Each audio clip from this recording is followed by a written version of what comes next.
आज फिर एक बार सूर्य की नई किरण के साथ आज फिर मारवाड़ी शिक्षा जगत चैनल में आप सभी को स्वागत है।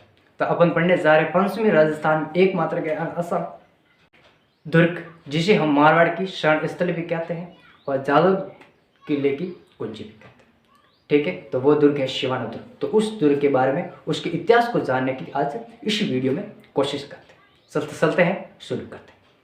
शिवाना दुर्ग, यह दुर्ग जालोर और शिवाना के बीच में जो लगातार 56 की जो पहाड़ियाँ हैं, ठीक है, और ऊंची पहाड़ियों में एक पहाड़ी है जिसका नाम हल्देश्वर की पहाड़ी, और उसी हल्देश्वर की पहाड़ी पर स्थित है शिवाना दुर्ग। ठीक है, ये जो संबंध की पहाड़ी है ये बाड़मेर जिले में, और एक है छप्पन का मैदान जो माही बैसन जो प्रतापगढ़ और बांसवाड़ा दक्षिणी राजस्थान के दक्षिणी क्षेत्र में पड़ता है। तो ये बात ध्यान रखना, पहाड़ियाँ अलग है और मैदान अलग है। ठीक है, तो चलते हैं, शुरू करते हैं। शिवाना दुर्ग, इस दुर्ग का निर्माण राजा भोज के पुत्र थे वीरनारायण परमार। ठीक है, उन्होंने 10वीं शताब्दी में कराया। ठीक है, इस दुर्ग को मारवाड़ की शरण स्थली कहते हैं, क्योंकि जब भी मारवाड़ के जो शासक थे, जोधपुर के जो शासक हुआ करते थे, उस पर जब भी संकट आता था तब वो दौड़े दौड़े आकर इसी दुर्ग पर शरण लेते थे।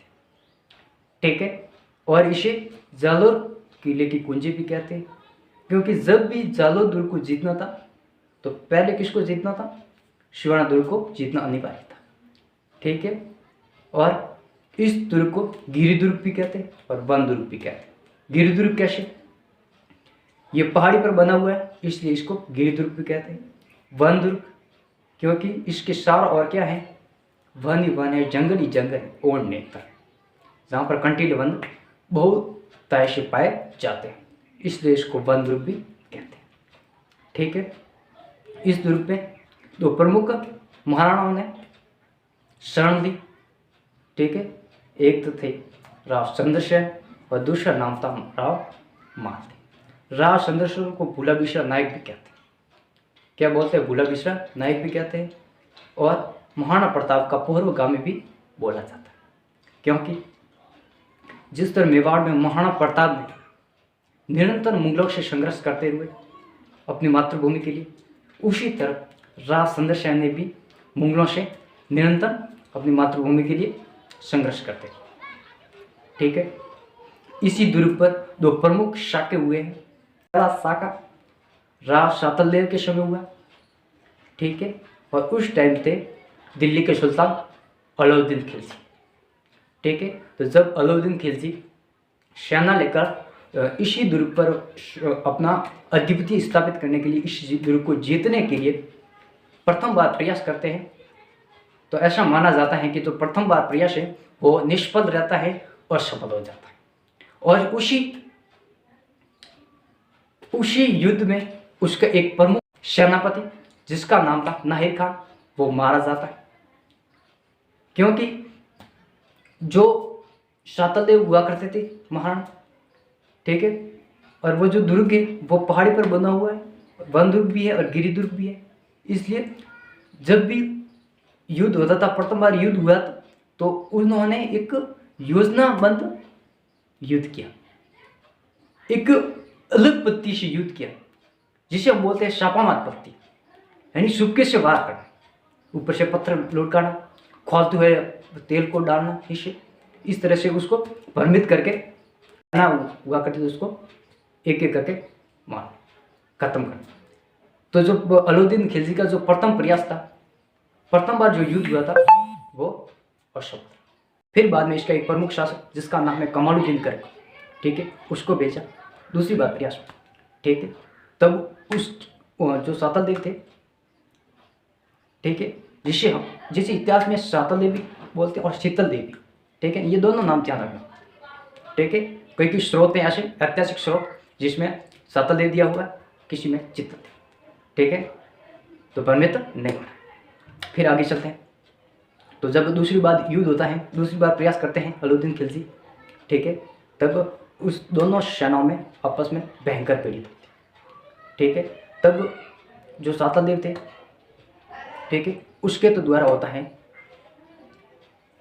केसरिया, और उसकी जो रानियाँ थी उसकी वो करती हैं जौहर। तो वो होता है प्रथम शाका। वो जो शाका होता है वो, और ऐसा माना जाता है कि जो अलाउद्दीन खिलजी ने ये जो युद्ध जीता था वो एक सल कपट से जीता था, ठीक है, अपने बलबूते पर नहीं जीता था, ठीक है। उन्हें ऐसा ऐतिहासिक जो स्रोत हैं उसमें ऐसा कहा गया है कि उसके जो सेनापति थे, सातलदेव के जो सेनापति थे, जिसका नाम था एक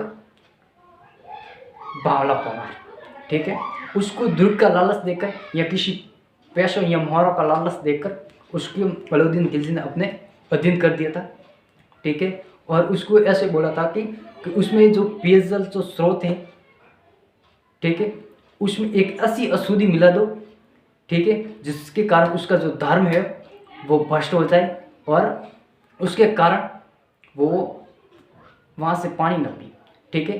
तो उसमें एक पेय स्रोत था, उसका नाम है भांडेला तालाब, ठीक है। तो उसने उसी तालाब पर गाय को काटकर उसका रक्त और मांस उसमें मिला दिया, ठीक है, जिसके कारण वो पूरा पानी अशुद्ध हो गया।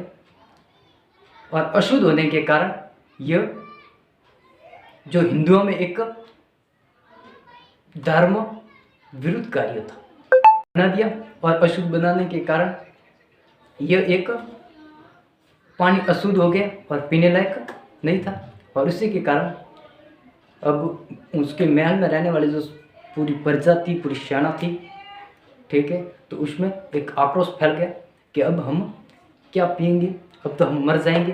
तो फिर वो तलवार लेके, भाला लेकर उस पर उस अलाउद्दीन की सेना पर टूट पड़े और घमासान उस सेनाओं के बीच में युद्ध हुआ, ठीक है। और जो सातलदेव थे उन्होंने केसर किया और उसकी जो रानियाँ थी उन्होंने किया जौहर, ठीक है। तो ये जो प्रथम शाखा माना जाता है। उसके बाद में एक दूसरा शाखा होता है, वो जो शाखा होता है वो होता है कल्ला राय मल्लौद। जो सिवान के शासक हुआ करते थे वो करते हैं केसरिया, और रानी थी अड़ीगन, वो करते हैं यहाँ पर जौहर, ठीक है। और ऐसा माना जाता है कि जो मारवाड़ के जो शासक थे, जोधपुर के जो शासक थे, ठीक है, उदय सिंह, और उदय सिंह का भाई था रायमल, और रायमल के जो पुत्र थे ना उसका नाम था कल्ला रायमल, ठीक है ना। तो जो रायमल और जो उदय सिंह थे उन्होंने तो अधीनता स्वीकार कर ली थी अकबर की, परंतु कल्ला ने नहीं की। इसकी एक वजह है, ऐसा माना जाता है कि जो बूंदी के जो शासक थे, ठीक है, और उस शासक का नाम था एक सुरजन कि जब अकबर दरबार होता है 1569 के आसपास, ठीक है, तब सभी को बुलाया जाता है कि जो उदय सिंह थे मारवाड़ के, ठीक है, तो वो इस दरबार में कल्ला राय मल्लौद को भेजते हैं, ठीक है। और बूंदी से आते हैं सुरजन आड़ा, और उस दरबार में सभी बैठे थे। तब जो अकबर था उसके दिमाग में कुछ प्रश्न आए और उसने बूंदी के जो शासक थे सुरजन हाड़ा को उसने एक प्रश्न पूछा कि क्या आपकी जो बेटी है उसकी शादी हो गई? अगर नहीं हुई है, हमारा जो पुत्र है उसके साथ कर दो। परंतु जो बूंदी के जो शासक थे सुरजन हाड़ा, उसने मना कर दिया। उसने बोला कि हमारी तो जो पुत्री की जो सगाई है वो कल्ला राय मल्लौद के साथ हो गई है, ठीक है। और उस दरबार में बैठा था कल्ला राय मल्लौद, उसने भी हाँ बताया, हाँ मैं तो हो गई, परंतु ऐसा उसने झूठ बोला था, ऐसा नहीं हुई थी। और फिर बाद में बाहर निकलते ही, उस दरबार से बाहर निकलते हुई कल्ला राय मल्लौद को बोल दिया कि आप जल्दी से यहाँ आ जाओ और मेरे पुत्री का हाथ थाम लो, ठीक है। तो वह वहाँ चले जाते हैं और आपस में सगाई कर लेते हैं। फिर बाद में एक बार और अकबरी दरबार लगता है और उस अकबरी दरबार में सभी राजपूत शासक उस दरबार में उपस्थित होते हैं, परंतु अकबर वापस कल्ला आपकी जो बहन है वो शादी लायक हो गई है, आपकी जो बहन है वो शादी लायक हो गई है, वो बड़ी हो गई है, इसलिए मेरे पुत्र जहांगीर से इसकी शादी करवा दो, ठीक है। उसने बोला कि तुम तो बड़े बादशाह हो, ठीक है, तुम्हारे पास तो बहुत बड़ा साम्राज्य है, परंतु मैं तो एक छोटी सी रियासत, मेरे पास तो छोटा सा किला है, वो भी खंडर है, रहने के लिए जगह भी नहीं है। अकबर ने बोला ऐसी क्या बात कर रहे, कितना पैसा चाहिए, कितनी मोहरत चाहिए, सब कुछ चाहिए, जितना चाहिए वो मेरे से लेकर चले जाओ। उसने बोला कि हाँ दे दो। वो लेकर गए। उसने बड़ी बड़ी दीवारें बने, अपने पूरे पुनर्निर्माण कराए अपने किला का, ठीक है। और फिर बोला कि हाँ अब आ जाओ। जागीर को बोला हाँ अब आ जाओ शादी करने के लिए। तो वहाँ से 20-25 या 30 लोग ही आते हैं। फिर बाद में वो उसको धोखा दे, वहीं उसको कहने का मतलब दावा बोलते हैं और उसको शाना को मार डालते हैं।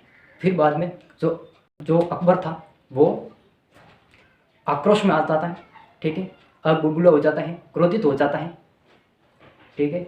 और वो जो मारवाड़ के जो शासक थे, मोटा राजा जो उदय उसको बोलता है कि आप कलाराय मलत को से युद्ध करो। तो मोटा राजा जो उदय सिंह थे वो इस दुर्ग पर आते हैं और इन दोनों शासकों के बीच घमासान युद्ध होता है। और यहाँ के जो शासक कलाराय मल होते हैं वो करते हैं केसरिया, और रानी हड़ी रानी वो उसके नेतृत्व में होता है जौहर, ठीक है। ये थी सिवाना दुर्ग की कहानी। अगर वीडियो पसंद आए तो वीडियो को लाइक करना, चैनल को सब्सक्राइब करना और बेल आइकन है। मिलते हैं अपने नेक्स्ट, तब तक के लिए जय हिंद जय भारत।